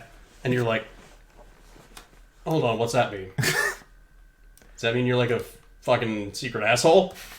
Or is it just like a character trait? It's like, is Muda genetic, or are you a bad guy? No, I think there's it's the well established Muda gene, so the 15th chromosome. Yeah, I'm sorry, there's so much to unpack here. I know, but let's see. He made. I heard him make a dumb comment. Let's go. Dried husks of men, women, and children. He doesn't care if Dante's alive or dead. If Dante's alive, we'll save him. If not, we don't. As you said that, because he's at his darkest point right now. Like, we need to beat Urizen. I just like, that's the only thing I have left right now. If Dante's actually dead, I failed him more than I could fail anyone. Like, he's just becoming more and more Dante-like. Yeah, like kind of like the worst parts of Dante and Virgil a little bit. And then like the secret comes out. And he's like, he's your father. And like, you can see like the gears start to turn. Cause yeah, he's like fucking pissed at Dante and at Virgil. But what does he do with his anger? He saves them both. He calls Kyrie. Oh yeah, there's that, yeah. Like, the most angry thing he does with the earth-shattering knowledge that my hero was just afraid to talk about something. Like, he put everyone's life at risk because he wanted to deal with a family problem without including me. Well, my family problem as well that he wanted to keep from me. You know what he does? What? He like punches a wall in the van for a little bit. Yeah. He goes, I'm angry. And then he internalizes that anger and fucking uses it productively. Yeah. All right, he's about to compare it to 4. Let's see. Just does not showcase what makes Nero such a compelling character. he's dumbed down, and it really. Okay, what skews was compelling what it the for? game's No, supposed he's to be not about. dumbed down. He's smartened the Pretty clear fuck that up. Nero is favored as the main character over Dante. Oh, here we go. Here we go. It's pretty I clear like that Nero Dante is more. favored, Hold on. and it really skews what the game is supposed to be about. It's pretty clear that Nero is favored as the main character over Dante. Again. But when you look to Nero... He said it skews that the game's What the supposed to be game's about? supposed to be about, because the games are supposed to be about Dante, because that's what I want. Okay. For the game's message, I keep thinking, what's his arc? What is Nero's story? He started the game wanting to protect people and ends the game No. still wanting to No, protect he people. started the game. I see a lot of praise wanting for the to- I'm not letting you die scene at the end, but for me, that's the biggest example of how little they could do with the character. The line is so forced. What? It's completely out of nowhere. No! They just needed something singular for him to say to make all the themes come together. But where it worked in Devil May Cry 3 with Screaming Souls, and Devil May Cry 1 with Devils Never Cry, here it just feels hollow. That feels hollow? The really- entire game builds up to that exact moment. We've been talking about Nero's character arc in this game since episode 1 of this. There's really not much else we can talk about. I know, but, regarding like- his extremely well done and layered character arc in this game. It's hollow and meaningless, and nothing To the happens in point that where scene. really the only thing I can say is, I think you just didn't get it. Honestly, that's what I'm getting. Like, did he just skip every cutscene? Did he just not care? I don't know how many more times we can. How like unemotionally invested were you in at the story when you got to that point? You saw that scene, and you're like, who cares? You saw Nero and not Dante. I don't understand. That's look at him. It's not Dante right there. What's happening, dude? Like. That's That scene is like one of my favorite all time. I'm trying to really find a way to articulate why it's so good. First off, because it does bring together Nero's entire arc and his awakening to justice. It showed that a lot of his anger he had that he got from this scene that is showing right here when he lost the arm. He had also been internalizing a lot of guilt for a long time. What I got out of it was that like he was angry, but he was fighting himself the entire time because he didn't feel that what his initial response to things was correct. My interpretation is that he was angry, but then he didn't feel like that anger was correct. So the entire time he's self-repressing himself constantly, and when he finally aligns himself in the path he believes is righteous in terms of like stopping both Dante and Virgil from killing each other, he finally awakens himself to and gaining power. I don't know. That's a bit of my interpretation. Yes. Yeah, I agree. But I think we talked about that. Yeah. Like we've talked I about know we talked about this. Like the thing about that scene specifically that we haven't talked about, because that's what we have to talk about now, because that's the only thing we haven't, is the fact that he name drops Credo specifically. I was so happy when they did that. Shows the amount of guilt that he's been compartmentalizing, not just for this game, but for all of the events that have happened to him after the events. Could you imagine before. if, in a hypothetical world where Dante actually died, how much guilt he would internalize on that? Oh, if Dante had actually died, and Nero had gained, Virgil, his Devil Trigger probably would have looked more like Sparta. Like, if he had come, it probably would have looked like a Sin Devil Trigger. Yeah, probably. We don't know that. No, yeah. We don't know that for sure.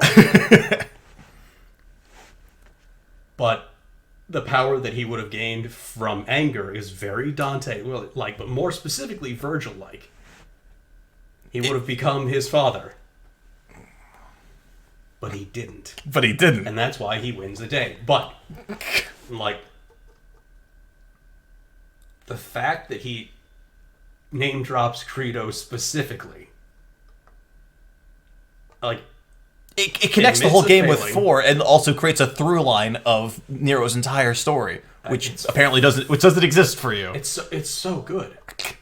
I'm gonna go back and play that section again because I want to just get I wanted the full thing uninterrupted. Thinking, what it's supposed to be about? It's pretty clear that Nero is favored as the main character over Dante. Again. Yes. But when you look to Nero for the game's message, I keep thinking, what's his arc? What is Nero's story? He started the game wanting to protect people and ends the game still He starts the game wanting conflicted. to protect people. I see a lot of praise for the "I'm not letting you die" scene at the end, but for me, that's the biggest example of how little they could do with the character. The line is so forced and comes completely out of nowhere. Like they just needed something singular for him to say to make all the themes come together. But where it worked in Devil May Cry 3 with Screaming Souls, and Devil May Cry 1 with Devils Never Cry, here it just feels hollow. I mean, hey, if he's not screaming Kyrie's name, is he even really Nero? Come on. Get back inside now! Devils Never Cry came out of nowhere. That was just will a say that cheesy, Morrison hammy line was that sounded cool. I don't know what to say. That's so bad. Like, where was the setup for Devils Never Cry? Well, that like. The fact that the store is called Devil May Cry? But like, wow, where does that come from? Nero's arc doesn't make any sense. About devils crying after the... What's Nero's arc? What's Nero's theme? The entire game's about. I don't understand. How do you come to that? The entire plot of Devil May Cry 5 Yeah, is Nero's character arc. it is the entire thing. And he didn't Mention it ever. mention Nero's character arc, and he says that Nero doesn't have one. Which is why he thinks nothing happened in Devil May Cry 5! Oh, it makes sense now. We got it! We got it. Okay. What's he gonna say about Morrison? This is gonna be interesting. What's Morrison's character? A Morrison character who's known Dante since he was young is a really welcome addition to the canon. Okay. But he doesn't seem to have any kind of substantive relationship with Dante, and his presence doesn't elucidate anything about the character that we don't already know. The only reason he seems to be in the game is to tease a DLC that may never happen, and to call my two beautiful ladies a couple of crazy bitches.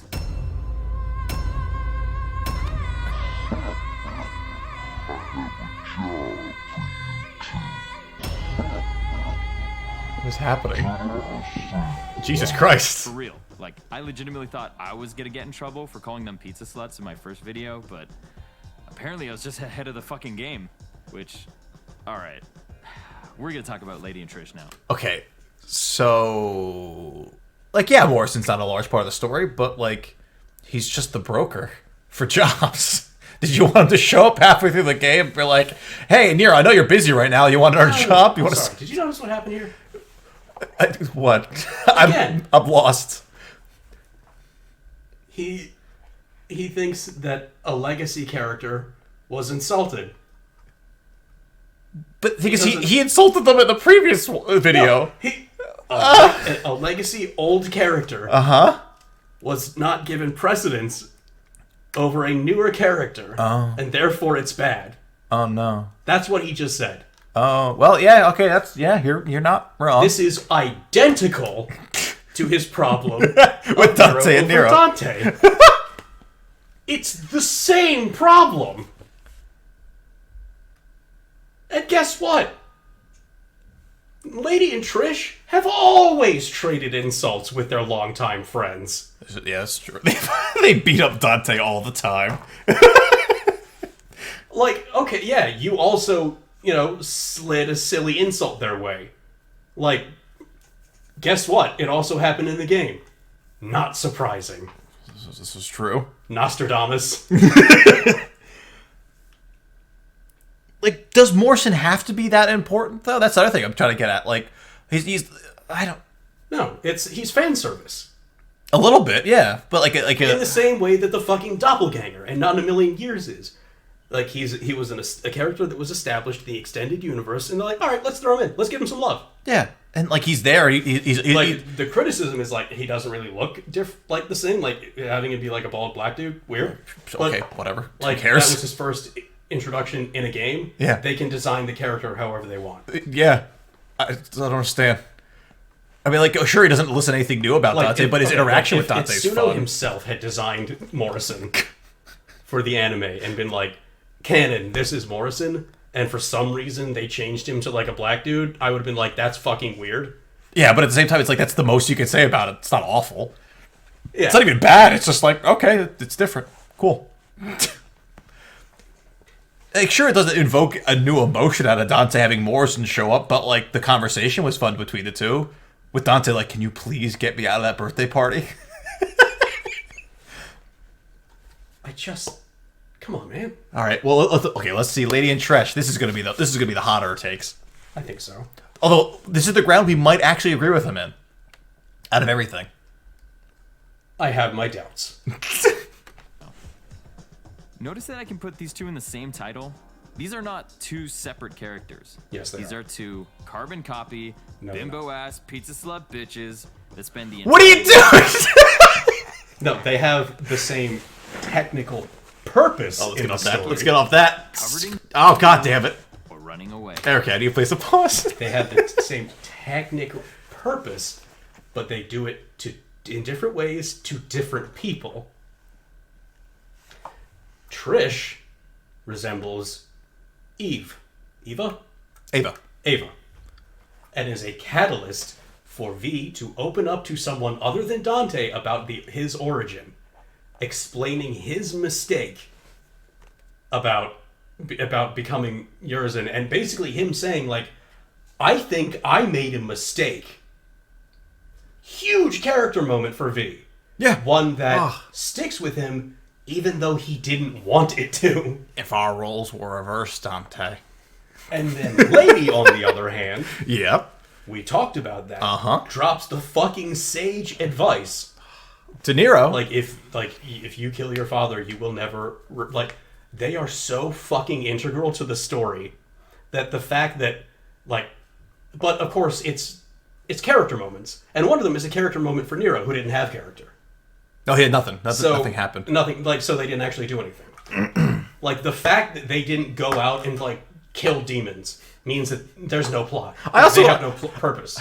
I also want to say, not even a criticism, but just, like, 2 lines before, like, God damn it, Morrison insulted my favorite characters. Next line, pizza slut bitches. I mean, yeah. It's nothing major, but you're like, what are you doing? You know, he kind of all over the place. Like, what's happening? Okay, I'm gonna back it up a little bit to start over, but like... Yeah, and they, like... Yes, they're underplayed in Devil May Cry 5. No, they play a small but integral part of a story that isn't even about that. Exactly! Oh my god. Like, honestly, the story probably would have lacked a little bit, but you could have cut them entirely out, because it is the story about the Sons of Sparta, and it still would have worked. But you still kept them in to have pretty important roles in the story. Be it small, because the game's not about them. Yes, and the fact that they were still at Devil May Cry office, what I did not interpret that as, like, DLC bait. I interpreted that as them continuing on the business because Dante had literally just grown out of it. Well, had gone. Sorry, not Dante. Nero had grown out of it. Dante didn't. No, Dante, like, Nero always worked separately. He never worked from that office. That's why he has the neon sign on the van. I didn't know that. This is more extended universe behavior. Like, they live in different cities.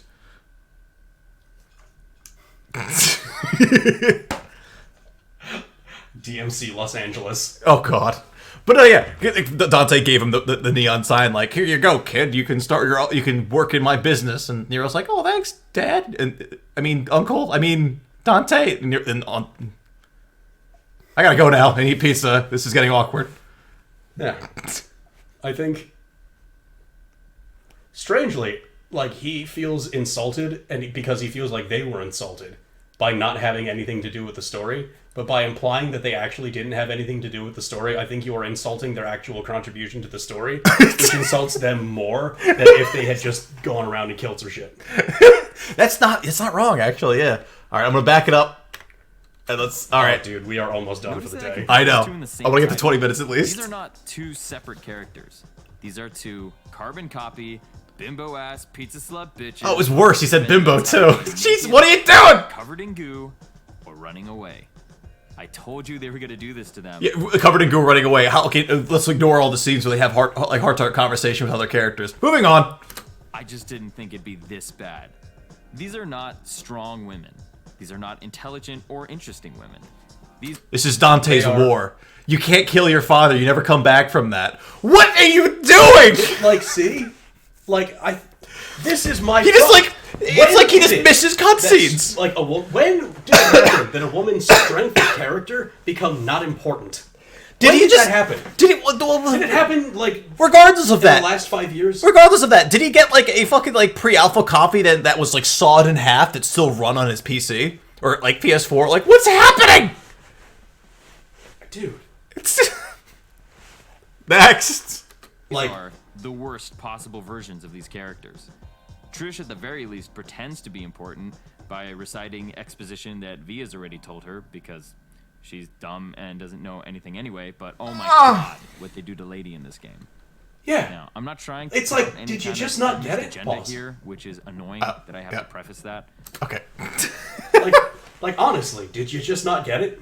I don't understand. I guess. Well, I mean, yes, like he says that like the small but very important. Like yes, technically it was exposition, Yes. which was dearly needed at that point, but it was also an extremely important characterization moment for V, one of the main characters of the story, which by default also makes Trish very important. It is a major plot moment in the game. You're not wrong. All right, what are we saying about Lady now? Just, And doesn't know anything anyway. but like oh my he god, means what they do to that Lady in means this game. she's dumb, Now, I'm and like, and Dante's character moments means he's sleepy, and Nero's character moments means Nothing. he's like petty and flat. Flat and non-existent in the story. Even though he admits himself that the main central theming revolves around Nero. But what are we saying about Lady? Oh, God. I'm not trying to tout any kind of feminist agenda here, which is annoying that I have to preface that, but every single Fair. last one of Devil May Cry 5's women characters suck. Except maybe Malphas. They're either bending over, getting pushed off-screen like poor Kyrie, or given a fate worse than death. Abandoned. In the new Devil May Cry light novel, like my thick babe Lucia. We finally found you, and I'm so sorry. Did he just call her a sex babe? This is gonna. Sorry. Yes.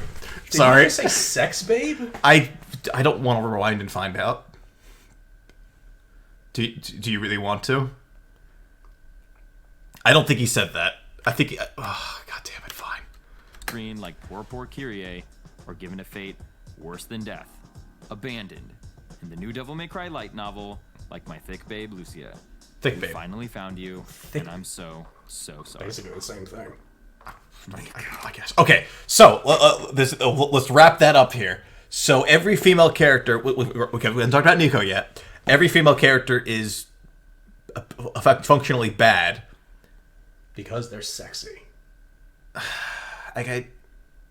But like at least Lady and Trish do serve integral roles in the plot, at least in terms of talking and discussing things with other characters. And they're sexy.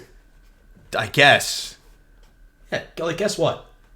Was there fan service in this game? Maybe. I could even argue. I could even. It's not even that much, but like if someone told me it was too much, I'd be like, I can maybe agree with you. I don't really care. Like there's way worse shit out there, dude. I know. But, Like this game comes from Japan. Japan has some fan service in it. Like, guess what? Also, like, okay, yes, I would have liked to see. Trish is the least sexy she's ever been.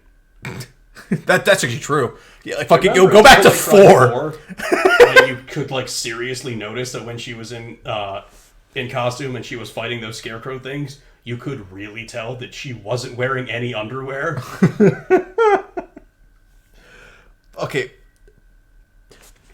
On to Kyrie. Yes, I would have liked to. Oh, fuck, that's all he gets. That's all he gets for Kyrie. We can't talk about Kyrie too long, or I'll start to realize that Kyrie played an integral role to the plot in The terms most of important person in the entire plot. shoved off screen and made useless. Okay, yes, I would have liked to have seen her, but her entire conversation with Nero is so fucking integral. No, I think it was. I think we should have seen her in the flashback. I agree. Briefly. I think Like that, wearing a little apron or like doing a Kyrie thing, like being like doting on people. yeah, I think Like, the main. oh hey, like what's up? Or like he's like, hey, do you like want some soup or something? And Kiria's like, oh, you want to give the man soup? I have soup. I had soup for days. You want it chunky? But I think the fact that Nero doesn't have Kiria available and like physically has to like reach out for her, like makes his conscious decision to transform his anger into something productive way more important. The fact that she doesn't come to him when he's dealing with his anger, he goes to her. I find it like, I'm dealing with some shit. Can we talk for a minute? Oh God, that makes him. That goes from like a dude who came to the right conclusion to like the goodest boy. The like, goodest of boys. We love our boy. I found it almost funny that like he's upset that like from his point of view that Kiria and other women in the game got shafted, and I'm just sitting here more pissed off that he's holding that opinion because it's so wrong. I'm like, no, Kiria is actually fucking great. Fuck you. How dare you? He's like, they're just like bimbo bitches. I'm like, oh, so you were looking at them instead of listening to them. Like, that's what I'm getting from this. Like, I don't understand. Like, yeah, what happens there? Like, oh, the game just uses it for fan service and then ignores the scenes where they're actually important and talk to people. Like, what are you doing? What is this, like, selective memory eyesight? When people start talking in video games, do you just, like, start glazing over? I think one of the best parts about Devil May Cry is that you can skip the cutscenes. Because it makes subsequent play, like, you can skip everything. So you can get back to skip more fighting faster. But I don't recommend it doing the first play. Oh God, no. Because like as we've already established, there's actually a pretty good story in there in 5. I am done for the day. No, we're done. We're gonna leave Nico. Because he just said Nico, and I'm like, I'm not mentally prepared. I'm not doing that today. Because I'm saying like, because as I said, we were the most likely to agree with Lady and Trish. Because if he had said anything along the lines of like, I would have liked to see more Lady and Trish, and we would have sat here. You're right. You're right. I would have liked to see more. Idea. And then, but instead, he's like, they call them bimbo ladies. Yeah, but instead of saying, they're sexy and they don't do anything. Instead of saying like they had some significance, but I feel like but they're like important, well-liked legacy characters, and everyone would have liked it if we'd just seen some more from them. Agreed. But instead, what we got was what they did show was nothing. Like I'm saying, like that's where everyone's too afraid. That's where our takes would have been the closest, and now we're getting to Nico, who apparently he hates beyond all recognition. So this is going to be. We'll save this for the next episode. But if you made it this far, again, how the hell are you alive? How are we alive? But thank you for listening to us talk about the worst hot take on Devil May Cry 5. Hazy pale ale, brewed in Corrales, New Mexico. I'm just reading the beer can now. All right, well, see you guys next time for when we continue this. Yes. Now that we're at the end. Yes. I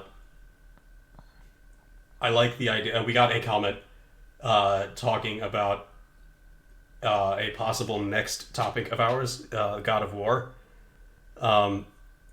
However, at the moment, Ian amended my contract, so I am contractually I'm not contractually permitted to talk about God of War for the next probably 16 hours. So, if there are people who are interested in hearing more from us, I would like to hear from you what you would like to hear us basically just bitch about. In that note, like, yeah, how are you liking this so far? If you're actually still here, let us know. We read all the comments. It's what we do. We are so insecure. You have no idea. I have read every comment. Please don't call us dead weight. I don't know if I can handle it emotionally. I'm like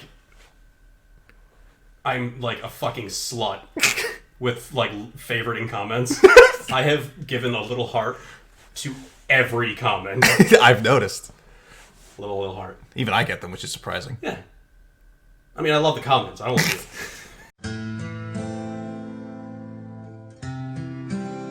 everything's changed. That's how it starts. The fever, the rage, the feeling of powerlessness that turns good men cruel.